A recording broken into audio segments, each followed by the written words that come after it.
Құрметті тыңдармандар, біз бүгін сіздермен ұсыныс факторларын қарастырамыз.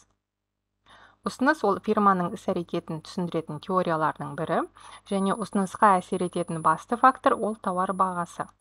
Сонымен қатар ұсынысқа келесі факторлар әсер етеді. Ол ресурстар бағалары, өндірісте қолданылатын технология, нарықта болатын өзгерістерді күту және нарықтағы өндірушілер саны. Бірінші кезекте баға ұсыныс көлеміне қалай әсер ететіндігін қарастырайық. Алдарыңыздағы графикте біз X өсінен тауар көлемін белгілейміз, quantity, Y өсінен тауар бағасын белгілейміз, price. Бұл графикте ұсыныс қисық сызығы берілген, S. Ұсыныс көлемі дегеніміз белгілі бір бағамен өндірушілер сатуға дайын тауар саны. Бұл мысалда 100 теңгемен өндірушілер нарыққа бір дана өнім сатуға дайын. Егер де тауар бағасы 100 теңгеден 300 теңгеге дейін қымбаттаған жағдайда, ұсыныс көлемі бір данадан 5 данаға дейін өседі. Ал графикте біз оны ұсыныс қисық сызығы бойындағы А нүктесінен С нүктесіне дейін жылжу арқылы бейнелейміз.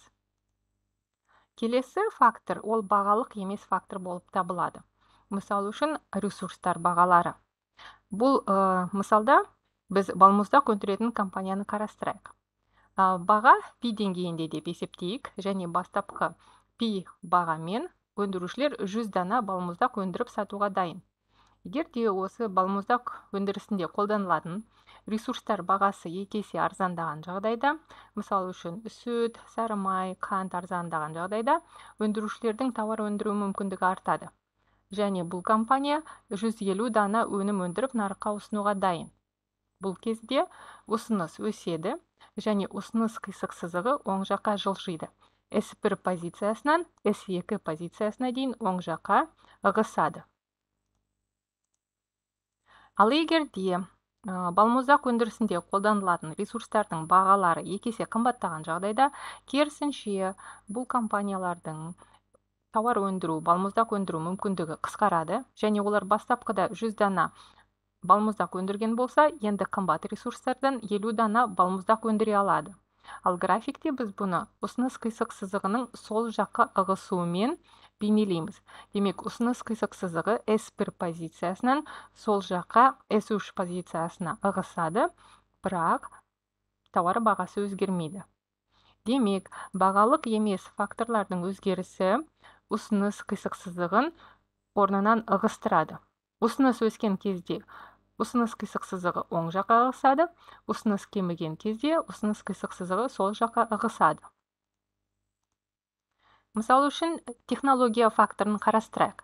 Егер де балмұздақ өндірісінде біз жаңа технологияны қолданатын болсақ, ол компанияның өндірістік мүмкіндіктерін арттырады, және ұсыныс қисық сызығы S2 позициясына оң жаққа жылжиды. Ал егер де өндірісте қолданылатын технология ескірген жағдайда, бұл кезде мысалы үшін конвейер бұзылуы мүмкін, және өндіріс процесі тоқтап қалуы мүмкін. Сондықтан компаниялардың өндірістік мүмкіндіктері қысқарады, ұсыныс кемиді, ұсыныс қисық сызығы S1 позициясынан S3 позициясына сол жаққа ығысады. Және де нарықтағы өндірушілер саны факторын қарастырып өтейік. Егер де балмұздақ нарығындағы балмұздақ өндіретін компаниялар өскен жағдайда, нарықта ұсынылатын балмұздақтар саны көбейеді, балмұздақ ұсынысы артады, сондықтан ұсыныс қисық сызығы S1 позициясынан S2 позициясына оң жаққа жылжиды.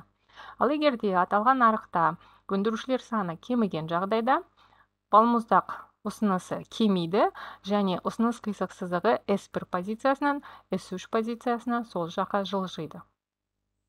Назарларыңызға рахмет.